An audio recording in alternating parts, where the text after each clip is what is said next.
तर अशा पद्धतीने हे बघा स्वीट मस्त मी बनवलेलं आहे। हे बघा पानं फुलं सगळं कनेक्ट करू शकलो। मी मला म्हणलं की तू नकोस करू, मी सगळं करून घेतो आणि ती एक फुल तोडूस पर्यंत माझं सगळं होऊन गेलं। आणि मी शक्यतो जेव्हा मला पॉसिबल होतंय किंवा योग्य दिवस पाहून शुभ दिवशी या गोष्टी करत असते।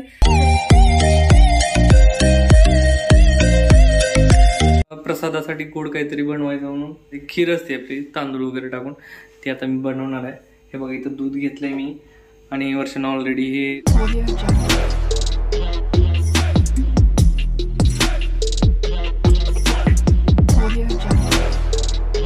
हाय हॅलो नमस्कार, आपल्या चॅनलवरच्या आणखी एका नवीन व्लॉगमध्ये मी वर्षा तुमचं अगदी मनापासून स्वागत करते।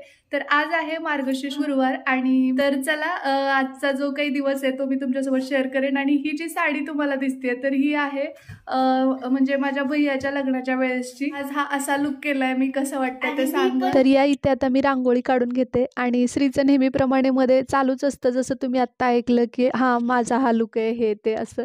तर इथं साच्याच्या मदतीनेच मी रांगोळी काढून घेते, कारण काय होतं माहिती का, आजच्या दिवशी म्हणजे ज्या दिवशी सण समारंभ असतात तेव्हा खूप जास्त कामं असतात। आपल्याला फक्त एकच गोष्ट करायची असं नसतं, पूजेची मांडणी असते, प्रसादासाठी काही बनवायचं असतं, पण आज थोडंसं काही वेगळं तुम्हाला पाहायला मिळणार आहे। आणि इथं रांगोळी काढून झाली माझी, तर हळदी कुंकू वाहते, कारण त्याशिवाय ती अपूर्ण असते असं म्हणतात।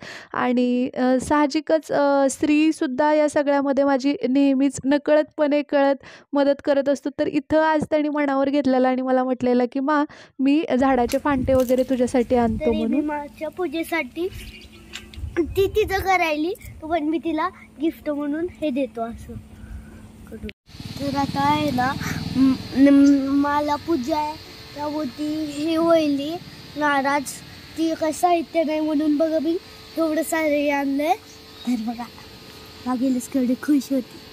तर फुलं तेवढी जास्त नव्हती माझ्याकडे, तर म्हणतात ना इच्छा असेल तर मार्ग दिसेल, अगदी त्याचप्रमाणे या दादाने आम्हाला मदत केली। हळू हा घसरते बघ।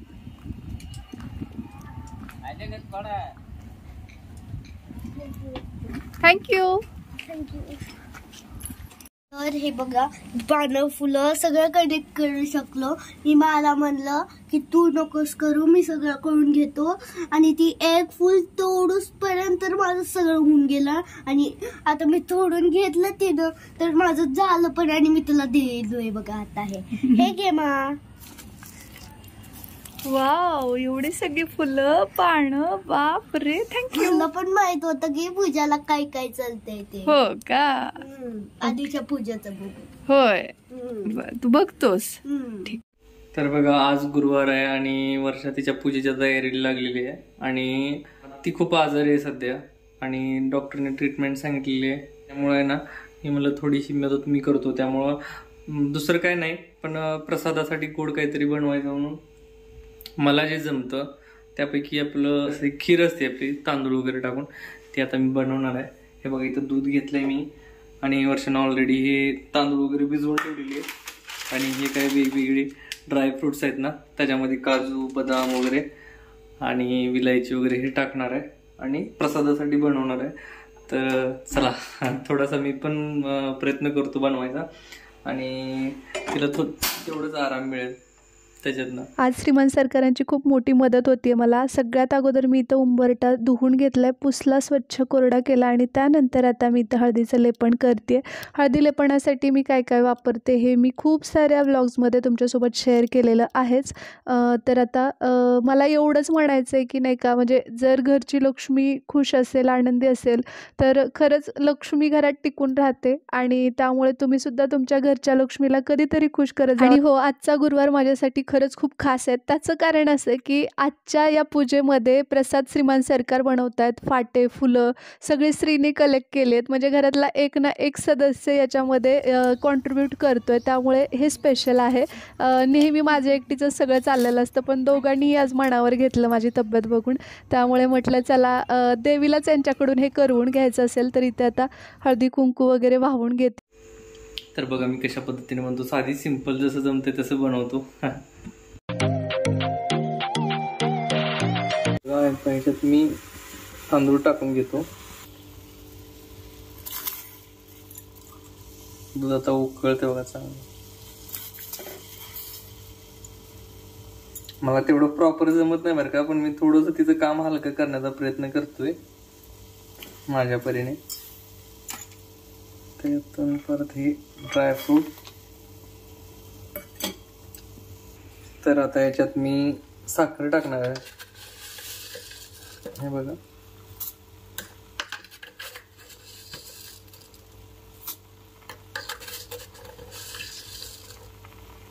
आता बघूया, आता शिजून घेऊया. ही मस्त प्रसादासाठी तयार भेटते.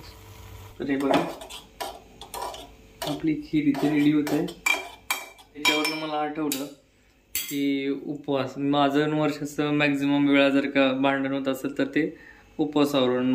मी म्हणजे हेल्थच्या दृष्टीने म्हणत असतो की तुला उपवासाची गरज नाही, तू हे करत. पण ती काही ही करत नाही. नवरात्रीतले उपवास किंवा मग मार्गशीर्ष महिना असेल, श्रावण सोमवार, हे सगळं तिचं चालूच असतं.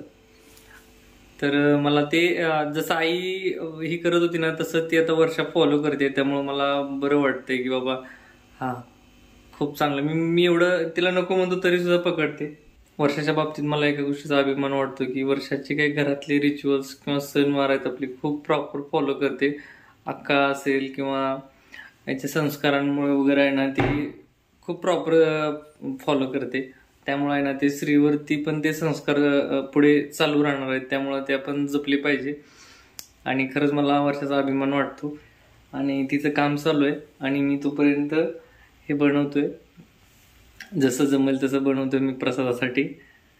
आणि याच्या माध्यमातून मला एवढंच म्हणायचं आहे की हे जे काही सणवार आहेत आपले ते आपण घरात साजरे केलो तरच पुढच्या पिढीला ते समजणार आहेत. आणि त्याच्या पाठीमागे काही ना काहीतरी मध्ये तर दडलेलं आहे. हे सगळे सणवार आहेत ते कुठेतरी चांगलंच आहे एका अर्थाने. तर बघा इथं आपली खीर आता बघा रेडी होत आलेली आहे. आता हे दूध आटते.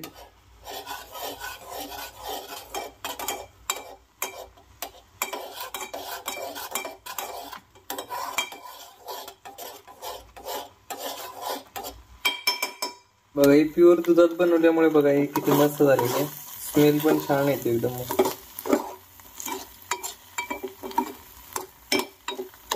मला काही तेवढं परफेक्ट जमत नाही बरं का. जे साहित्य सापडतंय तेवढ्यातच मी प्रसादासाठी खीर बनवली आहे. तर हे आता खूप छान एकदम शिजलेलं आहे स्वीट. बघा कसं वाटतंय कमेंट करून कळवा की जमलंय का मला हे खीर वगैरे काय प्रकार आहे तो. आता मी एका छोट्या वाटीत काढून घेतो. तर अशा पद्धतीने हे बघा स्वीट मस्त मी बनवलेलं आहे. मला जमतंय तसं. आणि मला बाकी ऑर्डर भाज्या वगैरे भरपूर बनवता येतात, पण स्वीटमध्ये काही विशेष मला बनवता येत नाही. त्यात खीर वगैरे हे सोपं आहे. हे प्रकार मला जमतात. तर आवडली का माझी रेसिपी छोटीशी ती कमेंट करून नक्की कळवा. आज माझा उपवास आहे आणि मला त्रास कमी व्हावा एवढ्यासाठी सीमन सरकारांनी खीर बनवली आहे प्रसादाला. तर छान वाटतंय मला सुद्धा. आणि इथं आता मी रांगोळी काढून घेते. आता मस्तपैकी हळदीले पण झालं, त्यासोबतच रांगोळी सुद्धा काढली. तर दाखवते तुम्हाला कसं वाटतंय. खूप प्रसन्न वाटायला लागलं. तर रांगोळी काढल्यानंतर तर त्याहून छान वाटतंय. आणि मस्तपैकी आता इथं फुलं अर्पण करून घेते मी, कारण थोडंसं तिथलं तर डेकोरेशन केल्यास आणखी सुंदर दिसतं. तर शेवंती आणि मग अशी श्रीने आणलेले त्या दादाकडनं गुलाबाची फुलं आहेत. तर त्याच्या काही पाकळ्या आहेत त्या मी इथं वापरते पूजेला. आणि दिवेसुद्धा लावून घेते जेणेकरून आणखी जास्त छान वाटेल आणि माता लक्ष्मी आपल्या घरात अखंड वास करेल. एकदा उंबरट्याच्या ती आत आली की तो उंबरटा पाहून ती पुढे निघून जाणार नाही, तर तिथंच तिने वास्तव्य करावं यासाठी ही अशी छानशी सजावट केली मी. इथे पाहू शकताय किती प्रसन्न वाटते आणि किती सुंदर असं हे म्हणजे नाही का उंबरा इतका छान वाटतोय. त्यामुळे सांगा कमेंट बॉक्समध्ये कसं वाटतंय तुम्हाला हे हळदी लेपड आणि उंबरट्याचं हे पूजन.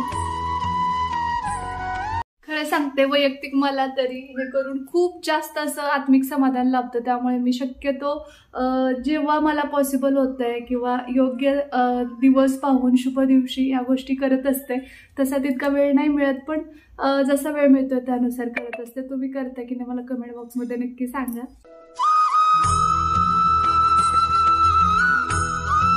तर श्रीने खूप सारं साहित्य आणलं. तर काय काय आणलंय ते दाखवते मी तुम्हाला. म्हणजे आम्ही दोघं सोबत गेलो होतो पानं वगैरे आणायला, तर त्यांनी बरीचशी व्यवस्थित अशी पानं फुलं घेतलेली आहेत. तर दाखवते एक मिनिट. बघा किती वेगवेगळ्या प्रकारची फुलं पानं घेऊन आलाय तो. खरंच मला खूप छान वाटलं. तर चला आता पूजा मांडून घेऊ. आणि येस, तुम्ही कशा पद्धतीने पूजा केली ते पण मला कमेंट बॉक्समध्ये सांगा. तर आता पूजेला सुरुवात करते. सगळं साहित्य अगोदरच आणलं होतं पूजेचं. दिवस मावळ्याच्या अगोदर फांद्या वगैरे तोडायच्या असतात आणि आमच्या मराठवाड्यात शक्यतो म्हणजे रात्री सायंकाळच्या वेळेस पूजा करतात आणि त्यानंतर मग नैवेद्य अर्पण करून मग गुरुवार सोडतात. सकाळी पूजा शक्यतो नाही होत तिकडे. ज्या कोणी वर्किंग आहेत त्या करून जातात, मग असं असतं. पण जास्त तर सायंकाळीच होते. तर चला आता दाखवते तुम्हाला पुढचं रुटीन. तर यावेळी म्हटलं थोड्या वेगळ्या पद्धतीने पूजा मांडू म्हणून थोडंसं डेकोरेशन करण्याचा प्रयत्न केलेला आहे. त्यासोबतच इथं माझ्याकडे एक छानसं ब्लाऊज पीस होतं काठपदराचं, तर त्याच्यानी देवीला याचं वस्त्र बनवावं असं म्हटलं आणि इथं पिनअप करून घेतलं आहे मी माझ्या पद्धतीनं. आणि इथं मागे मोरपीस आणले होते गावाकडनं, तर ते वापरते मी जेणेकरून आणखी छान पूजा वाटावी या हिशोबाने. आणि इकडे आता रांगोळी काढून घेते अगदी साध्या पद्धतीने. माझ्याकडे जास्त काही साहित्य नाही आहे आणि त्यामुळे मग मी विचार केला की जे आपल्याकडे आहे त्यात आपण छानशी पूजा मांडण्याचा प्रयत्न करू अगदी घरच्या साहित्यातच. आणि कसं असतं शेवटी भोळाभाव आणि देवापाव, खूप काही साग्र संगीत करावं असं काही नसतं. आपल्या मनातली श्रद्धा जर दृढ असेल तर सगळ्या गोष्टी अतिशय छान पद्धतीने केल्या जाऊ शकतात. आणि या इथे जरासा कॉन्ट्रास्ट कलर यूज करून रांगोळी काढण्याचा प्रयत्न केला आणि प्रत्येक गुरुवारी मी वेगळं काहीतरी करण्याचा नेहमी प्रयत्न करते रांगोळीमध्ये सुद्धा. तर आता दिवा प्रज्वलित केलाय आणि अष्टकमलदल काढून घेऊन त्याच्यावरती कलश स्थापन केलं. आणि यावेळी मी आवर्जून तुम्ही म्हटलेलेत की विड्याच्या पानावरती मूर्ती ठेव देवीची, म्हणून मग मी तसंच केलं. कारण की तुमच्याकडनं जे काही ऐकते मी ते इम्प्लिमेंट करण्याचा नेहमी दुरुस्ती करण्याचा प्रयत्न माझा असतो. तर आता आरत्या प्रज्वलित करून घेतल्यात, त्याबरोबर 5 फळं घेतलेत, विड्याची पानं, सुपारी आणि जे काही शृंगाराचं साहित्य असतं साज देवीचा तो सुद्धा मी चढवलेला आहे. फुलं अर्पण करून घेतलेली आहेत आणि आता धूपसुद्धा प्रज्वलित केलं आहे. तर चला आता आपण देवीची जी कथा आहे ती वाचून घेऊया. श्री महालक्ष्मी देवीची कहाणी. श्री गणेशाय नमः. श्री महालक्ष्मी देवाय नमः. ओम लावून ऐकावी, ध्यानी ठेवावी श्री लक्ष्मी देवीची कहाणी. द्वापार युगातील अधिष्ठाची सौराष्ट्र देशाची मोहिनी. आटपाट नगर होतं. नगराचा एक राजा होता. त्याचं नाव होतं भद्रश्रवा. तो दयाळू होता, शूर होता, प्रजादक्ष होता, देवब्राह्मण साधू संतांना सुखवीत होता, आनंद देत होता. राजाच्या राणीचं नाव होतं सुरचंद्रिका. नाव चांगलं पण स्वभावाला अहंकारी. मागील जन्मी ती एका वेश्याची पत्नी होती. तिचं नवऱ्याशी भांडण होई. भांडणाला वैतागली, रागानं घराबाहेर पडली. चालत होती अनवाणी रानातून. तिथं तिला दिसून आल्या सुवासिनी. त्या करीत होत्या लक्ष्मीचं व्रत. ते तिने पाहिलं. त्यांच्याबरोबर तिनंही ते व्रत केले. पाम लढत होते. शत्रू सैनिक जमिनीवर कोसळत होते. सूर्य पश्चिमेकडे जात होता. अंधार हळूहळू पसरत होता. शेवटी मालाधराच्या सैन्यानं शत्रूचा पाडशा पाडला. अपूर्व विजय मिळवला. भद्रश्रवाचं राज्य पुन्हा मिळालं. मालाधराला व शांबालेला ही बातमी सेनापतींनी ताबडतोब कळवली. जय देवी जय देवी जय महालक्ष्मी.